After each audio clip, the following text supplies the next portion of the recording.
Everyone, हम आप लोग को पेपर 104 कंटेम्पररी वर्ल्ड में डिकोलोनाइजेशन कॉजेज एंड नेचर पढ़ा रहे थे। इसमें हम आप लोग को सबसे पहले डिकोलोनाइजेशन का मीनिंग बताए थे। पिछले क्लास में हम आप लोग से मीनिंग पूछे थे, आप लोग चैट बॉक्स में लिख करके जवाब भी दिए थे, सही जवाब दिए थे, यानी आप लोग समझ चुके हैं डिकोलोनाइजेशन का। इसके बाद हम आप लोग को डिकोलोनाइजेशन का कॉजेज बता रहे थे। इसको हम 3 लेवल में बैठकर समझाए थे, इंटरनेशनल लेवल पर, कॉलोनियल पावर के लेवल पर और कॉलोनी के लेवल पर। हम इसमें लिखवाए भी थे, और अब हम जितना लिखवाए थे उसके अतिरिक्त भी अगर आपको लगता है कि और कोई पॉइंट छूट जा रहा है तो आप इसको ऐड कर सकते हैं। बुक भी रिकमेंड कर चुके थे आप लोग को। कौन सा बुक बताए थे? ज्ञान और माथुर का आधुनिक विश्व का इतिहास। इसमें इस पेपर से रिलेटेड आपको सारा मटेरियल मिल जाएगा। तो हमको 2 टॉपिक पढ़ाना है डिकोलोनाइजेशन में। डिकोलोनाइजेशन का कॉजेज खत्म हो चुका है, अब हम डिकोलोनाइजेशन का नेचर शुरू करेंगे। तो नेचर को हिंदी में क्या बोलते हैं? नेचर यानी विऔपनिवेशीकरण का स्वरूप या विऔपनिवेशीकरण के प्रकृति। स्वरूप या प्रकृति नेचर को हिंदी में बोलते हैं। अगर ये क्वेश्चन पूछेगा तो उसका आप क्या आंसर लिखिएगा। जब आप क्वेश्चन में स्वरूप पूछते हैं, प्रकृति पूछते हैं, तो आप किस एस्पेक्ट को लिखते हैं? पहले इसको समझना जरूरी है। कारण, परिणाम, ये सब आप बहुत अच्छे से समझते हैं कि इस घटना के क्या कारण थे, घटना के परिणाम बताइए, तो आप बहुत अच्छा लिख लेते हैं। लेकिन जब आपसे प्रकृति पूछी जाती है तो आप थोड़ा सा कंफ्यूज हो जाते हैं। तो हम कुछ लोग हैं जो समझ रहे होंगे, फिर भी कुछ लोग आप लोग सबको हम एक बार समझा देते हैं कि प्रकृति क्या है। तो प्रकृति जैसे क्वेश्चन में पूछता है 1857 के विद्रोह की प्रकृति बताए, फ्रांसीसी क्रांति की प्रकृति बताए, द्वितीय विश्व युद्ध का क्या स्वरूप था, ऐसा भी क्वेश्चन आता है। तो हम प्रकृति में 3-4 पॉइंट्स को लिखते हैं। पहला पॉइंट था अगेंस्ट होम। अगेंस्ट होम का मतलब होता है कि वो किसके विरोध में हो रहा था। जैसे 1857 के क्रांति की प्रकृति लिखेंगे तो 1857 की क्रांति किसके विरोध में हो रहा था। दूसरा आता है इसमें पार्टिसिपेशन। पार्टिसिपेशन को हिंदी में बोलते हैं भागीदारी। जैसे महिलाओं की भागीदारी, कृषकों की भागीदारी, आदिवासियों की भागीदारी, बिजनेस क्लास की भागीदारी, एजुकेटेड क्लास की भागीदारी, मिडिल क्लास की भागीदारी, ये सब पार्टिसिपेशन वाला पॉइंट में आता है। अब तीसरा आता है लीडरशिप यानी नेतृत्व, और चौथा है इशूज यानी मुद्दे, और पांचवा स्ट्रेटजी यानी रणनीति। ये सारे पॉइंट्स अगर आप बताएं आंसर में तो ये हो जाएगा उस घटना के स्वरूप। अब हम आते हैं विऔपनिवेशीकरण के प्रकृति, विऔपनिवेशीकरण के स्वरूप में। तो विऔपनिवेशीकरण की प्रकृति कैसे लिखेंगे? आपको उन सभी देश जहां पर उपनिवेशवाद के अंत की प्रक्रिया चली थी, उस प्रक्रिया में इन सारे पॉइंट को ढूंढना जो अभी हम डिस्कस किए, अगेंस्ट होम, पार्टिसिपेशन, लीडरशिप, ये सारे पॉइंट को आपको उस विऔपनिवेशीकरण की प्रक्रिया से ढूंढना है।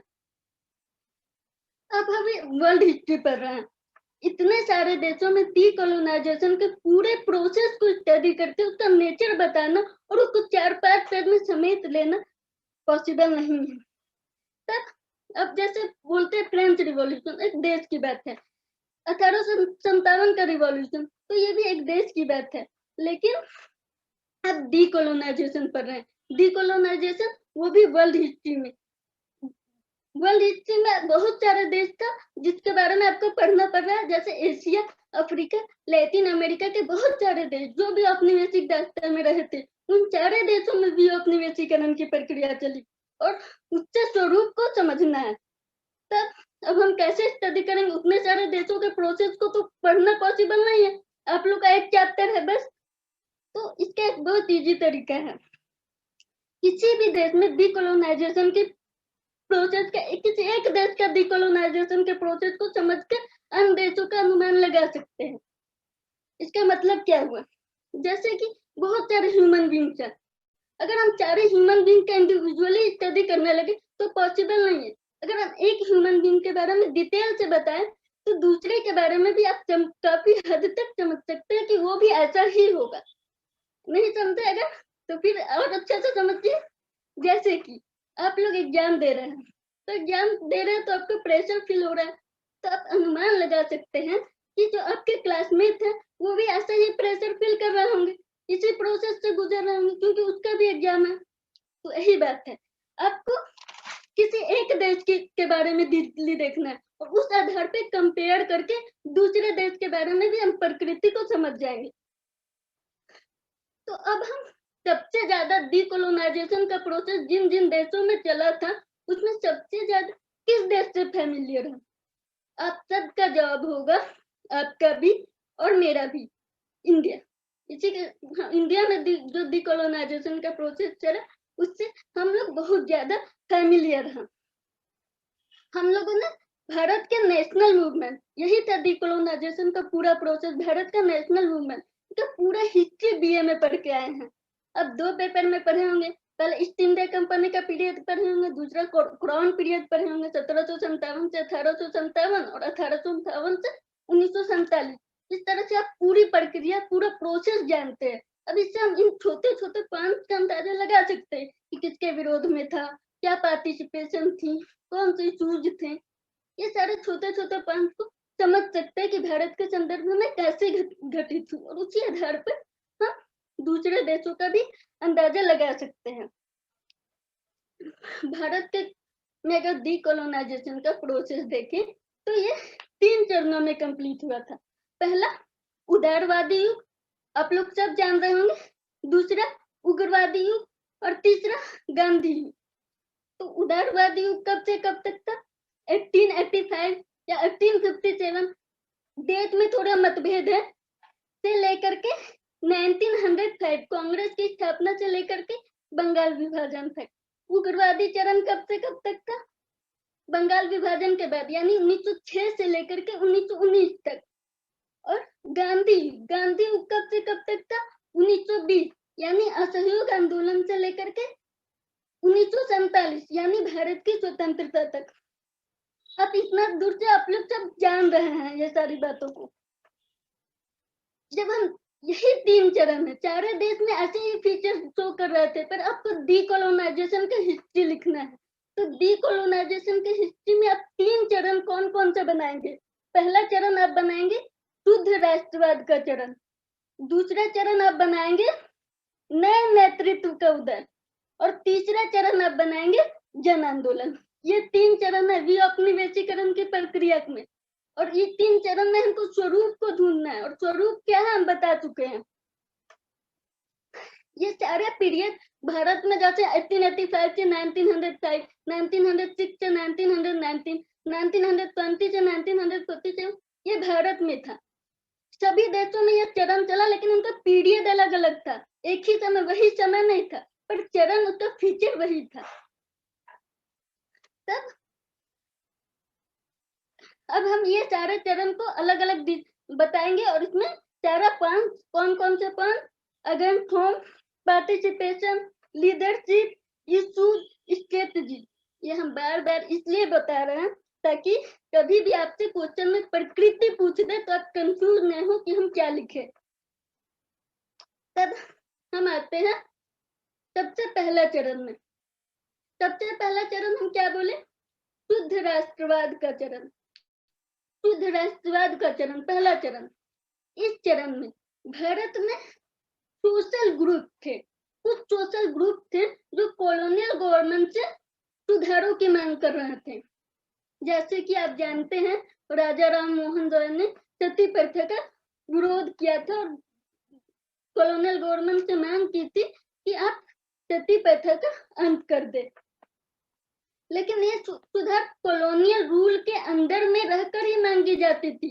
यहाँ भी डीकोलोनाइजेशन की मांग नहीं उतरी थी, औपनिवेशिक मुक्ति की मांग नहीं उतरी थी। वे कॉलोनियल रूल के अंदर रह करके कुछ सुधार चाह रहे थे कॉलोनियल गवर्नमेंट से। पहला चरण की बात कर रहे हैं, शुद्ध राष्ट्रवाद। कुछ पॉलिटिकल रिवोल्ट भी हो रहे थे जो कि स्थानीय स्तर पर होते थे, और कुछ लोग अपनी समस्याओं को लेकर आंदोलित हो जाते थे। जैसे आप झारखंड में देखेंगे संथाल विद्रोह हुआ, बिरसा आंदोलन हुआ, 1857 का विद्रोह भी हुआ था बड़े पैमाने पर, लेकिन छोटे छोटे स्तर पर अलग अलग मुद्दे को लेकर के असंगठित आंदोलन चल रहे थे। जैसे कि झांसी की रानी डॉक्ट्रिन ऑफ लेफ्ट का विरोध कर रही थी, तो मुगल शासक पेंशन को बंद करने का विरोध कर रहे थे। इस तरह से एक तरह से रीजनल लेवल पर छोटे छोटे स्तर पर कुछ लोग अपनी समस्याओं को लेकर के विरोध कर रहे थे, कॉलोनियल पॉलिसीज का विरोध कर रहे थे। अब शुद्ध राष्ट्रवाद के चरण में जब हम अगेंस्ट होम की बात करते हैं, अगेंस्ट होम मतलब किसके विरोध में हो रहा था, तो आप ये देखते हैं कि एकदम डायरेक्टली पूरी जनता कॉलोनियल गवर्नमेंट का विरोध नहीं कर रही थी, अपनी वैश्विक मुक्ति का विरोध नहीं कर रही थी। 1885 में इंडियन नेशनल कांग्रेस की स्थापना हुई थी, आप सब जानते हैं। पर उस समय इसके जो लीडर थे, जब 1885 में स्थापना हुई थी, उस समय जो उसके लीडर थे वो ब्रिटिश सरकार की श्रेष्ठता पर विश्वास करते थे कि कॉलोनियल गवर्नमेंट श्रेष्ठ है, वे न्यायप्रिय है, कि न्यायप्रियता पर उनको भरोसा था। इस तरह से इस पीरियड में विदेशी शासन की समाप्ति की मांग नहीं की जा रही थी। अगेंस्ट होम यानी विदेश किसके विरोध में था, कॉलोनियल पॉलिसीज के विरोध में था, कॉलोनियल गवर्नमेंट के विरोध में नहीं था। उनको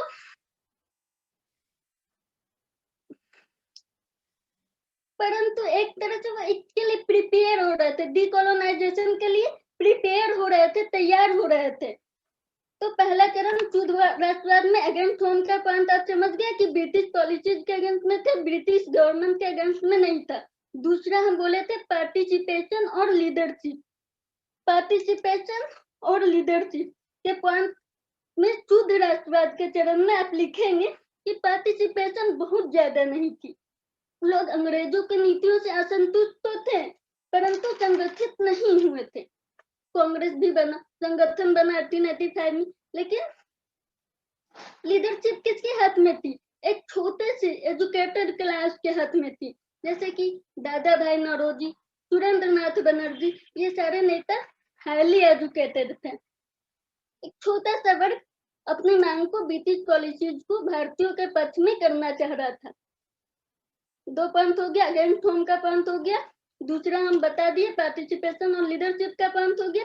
तीसरा इश्यूज, मुद्दे शुद्ध राष्ट्रवाद के चरण में, हेडिंग है शुद्ध राष्ट्रवाद। शुद्ध राष्ट्रवाद के चरण में इश्यूज क्या थे, तब वे मांग करते थे एजुकेटेड क्लास को नौकरी देने का, जो शिक्षित भारतीयों ने सरकारी नौकरी मिले।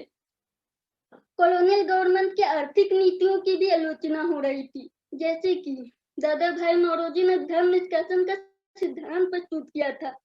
उन्होंने भारत की भू राजस्व नीति का विरोध किया जा रहा था। अंग्रेजों ने जो भू राजस्व नीति जो 1793 में परमानेंट सेटलमेंट आया, महलवारी व्यवस्था था, रैयतवारी व्यवस्था था, ये सब का विरोध हो रहा था। भारत के आर्थिक संसाधनों का अपने हित के लिए अंग्रेजी सरकार दोहन कर रहे थे, इसका विरोध कर रहे थे, ये सब का आलोचना हो रही थी, ये इशूज था उस पीरियड में। दादा भाई नौरोजी ने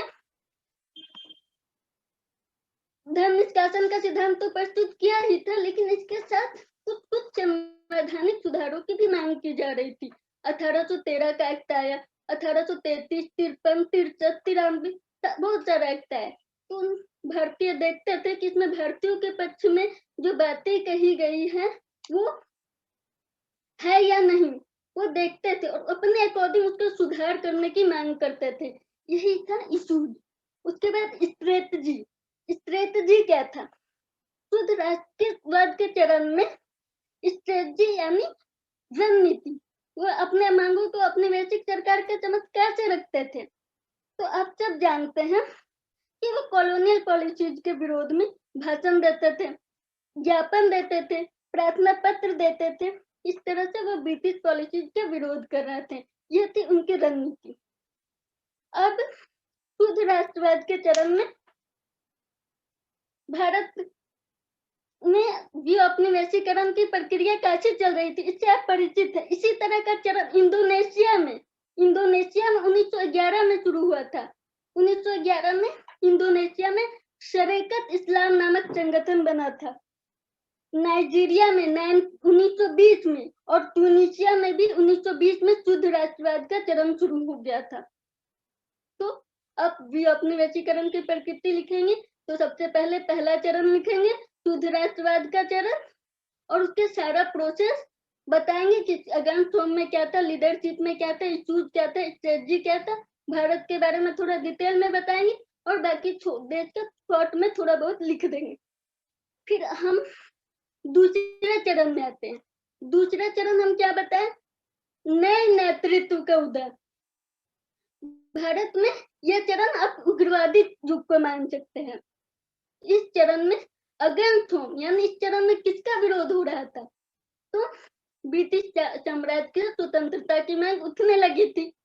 आप जानते हैं बाल गंगाधर तिलक ने कहा था कि स्वतंत्रता हमारा जन्मसिद्ध अधिकार है और मैं इसे लेकर रहूंगा।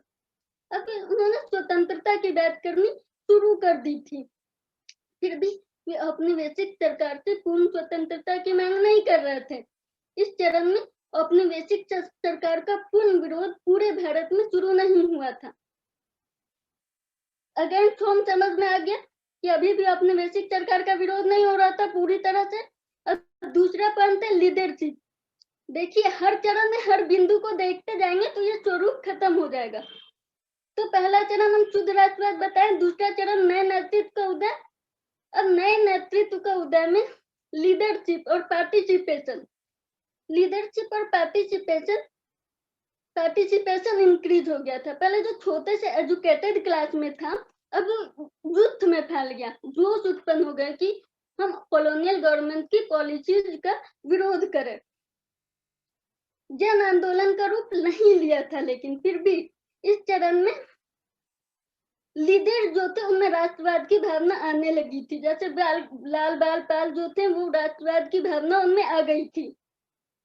वे मानने लगे थे कि भविष्य में मेरा उद्देश्य सरकार से पूर्ण स्वतंत्रता होनी चाहिए। लीडरशिप और पार्टिसिपेशन समझ गया, नए नेतृत्व का उदय चरण में। और तीसरा पॉइंट जो हम बोले इश्यूज, नए नेतृत्व के उदय के चरण में इश्यूज क्या थे। इस चरण में कॉलोनियल गवर्नमेंट से पहले से जो मांग किए जा रहे थे, भू राजस्व नीति में सुधार और जो नौकरियों देने की, अंग्रेज और भर्तियों को बराबर दर्जा देने की मांग कर रहे थे, ये सारे मांग हो ही रहे थे। उसके अतिरिक्त भी कुछ मांग किए जाने लगे थे। अब वे स्वदेशी और राष्ट्रीय शिक्षा पर बल देने लगे थे, विदेशी वस्तुओं का बहिष्कार करने लगे थे। उन्हें अब लगने लगा था कि हमारे देश के रिसोर्सेज से ही हम पर नियंत्रण स्थापित किया जा रहा है। इस तरह से इशू थोड़े विस्तृत हो गए थे, मांग वे बढ़ा दिए थे। स्ट्रेटजी में भी चेंजेस आई थी। शुद्ध राष्ट्रवाद के चरण में जो स्ट्रेटजी अपनाई जा रही थी, उन्हें इस चरण के नेताओं ने क्या कर दिया कि राजनीतिक भिक्षावृत्ति कर रहे हैं आप, उसका विरोध किया कि ये स्ट्रेटजी सही नहीं है। तो विदेशी शासन का विरोध करने के लिए भी स्वदेशी आंदोलन में आप देखते हैं सबसे ज्यादा स्पष्ट होता है स्वदेशी आंदोलन में विदेशियों के सामने ही विदेशों से खरीदे गए सामान को जला दे रहे थे। अब वे उग्र होने लगे थे। इस तरह का चरण भारत में 1906 में शुरू हुआ था। परिचित है इंडोनेशिया में शरीयत इस्लाम, जो पहले बताएं कि उसका गठन हो चुका था 1911 ईस्वी में। इंडोनेशिया में शरीयत इस्लाम ने 1917 ईस्वी में स्वतंत्रता के लिए अपनी कमिटमेंट जाहिर की। 1970 में उन्होंने बोला कि हमें स्वतंत्रता चाहिए, स्वतंत्रता के लिए प्रतिबद्धता जाहिर की। भारत में भी ये मांग उठ रहे थे। ट्यूनीशिया में 1934 में ये चरण शुरू हुआ और नाइजीरिया में 1944 में। अब हम आते हैं तीसरे चरण में। तीसरा चरण हम बताएं जन आंदोलन। 3 पॉइंट बताएं। पहला शुद्ध राष्ट्रवाद का चरण बताएं, दूसरा पॉइंट बताएं नए नेतृत्व का उदय बताएं, और तीसरा जो हम बताएं तो है जन आंदोलन। अब इसमें भी ये सारे पॉइंट्स को देखेंगे। तो इस चरण में अगेंस्ट होम वाला पॉइंट पूरी तरह से स्पष्ट हो गया था, कॉलोनियल रूल का विरोध करना। औपनिवेशिक शासन का विरोध करना, औपनिवेशिक मुक्ति इस चरण का एकमात्र उद्देश्य बन गया था। इस चरण में कॉलोनियल रूल का इतना ज्यादा विरोध होने लगा कि कॉलोनियल रूलर को अपनी सत्ता बनाए रखने के लिए बल प्रयोग करना पड़ा। जो मांग कर रहे थे, कॉलोनी के जो लीडर्स थे जो मांग कर रहे थे स्वतंत्रता के, उनको जेल भेजा जाने लगा। इस तरह से आप देखोगे 1930 में कांग्रेस ने पूर्ण स्वराज की मांग की थी। अगर थोम का पॉइंट स्पष्ट हो गया, उसके बाद आप पार्टिसिपेशन एंड लीडरशिप का पॉइंट में आते हैं। जन आंदोलन के चरण में पार्टिसिपेशन और लीडरशिप कैसा था? इस काल में डीकोलोनाइजेशन की मांग को जन साधारण का समर्थन मिलने लगा था। भारत में महात्मा गांधी के लीडरशिप में गांव-गांव तक नेशनल मूवमेंट पहुंच गया था। गांव-गांव में औपनिवेशिक दायित्व से मुक्ति की आवाज उठाई जाने लगी थी। फार्मर, वीमेन, ट्राइबल्स सब इसमें शामिल हो गए थे। इसका कारण क्या था? लीडरशिप महात्मा गांधी का जो नेशनल मूवमेंट का लीडरशिप मिला, इससे क्या हुआ, नेशनल मूवमेंट में पार्टिसिपेशन बहुत इंक्रीज हो गया। उनका बहुत मजबूत नेतृत्व था जिसने पूरे देश को संगठित कर दिया था। कांग्रेस जो अभी तक शिक्षित वर्ग और युवाओं का बात था, वो पूरे देश में अपने कॉन्फ्रेंस और सम्मेलन वगैरह करने लगे थे। इस तरह से पार्टिसिपेशन इंक्रीज हुआ था और लीडरशिप भी मजबूत हो गया था। अब इश्यूज, जन आंदोलन के चरण में कौन से मुद्दे उठाए गए थे? भारत में जन आंदोलन का चरण असहयोग आंदोलन से शुरू होता है। आप सब समझ रहे होंगे 1920 में असहयोग आंदोलन शुरू हुआ था। आप लोग को पता होगा इस समय भी बहुत सारे मुद्दे थे, बहुत सारे इश्यूज थे, बहुत सारी समस्याएं थी, लेकिन उसमें सब डोमिनेट क्या कर रहा था? औपनिवेशिक मुक्ति। लोगों को लग रहा था कि हमारे पास जितनी भी समस्याएं हैं वो सभी औपनिवेशिक दायित्व से मुक्त हो जाने से खत्म हो जाएगी। मुद्दे तो बहुत थे, लेकिन उनका एकमात्र उद्देश्य था औपनिवेशिक शासन से मुक्ति जन आंदोलन के चलन में। और स्ट्रेटजी क्या थी? गांधी जी कौन सी स्ट्रेटजी अपना रहे थे आप सब जानते हैं। कौन कौन सी स्ट्रेटजी थी? असहयोग, नॉन कोऑपरेशन, सत्याग्रह, सविनय अवज्ञा। सविनय अवज्ञा का मतलब होता है विनम्रता पूर्वक कानून की अवहेलना करना। ये सारे रास्ते गांधी जी अपना रहे थे। गांधी जी के अलावे भी बहुत लोग अंग्रेजों से मुक्त कराने की दिशा में सक्रिय थे। जैसे कुछ लोग क्रांति का रास्ता अपना रहे थे। क्रांतिकारी आंदोलन आप देखते हैं, भगत सिंह, राजगुरु, सुखदेव वगैरह क्रांति के रास्ते पर चल पड़े थे। कुछ लोग विदेशों से सहायता प्राप्त करने का प्रयास कर रहे थे। जैसे कि आप सुभाष चंद्र बोस को देखते हैं कि वो जर्मनी से भारत की स्वतंत्रता का प्रयास करना शुरू कर रहे थे।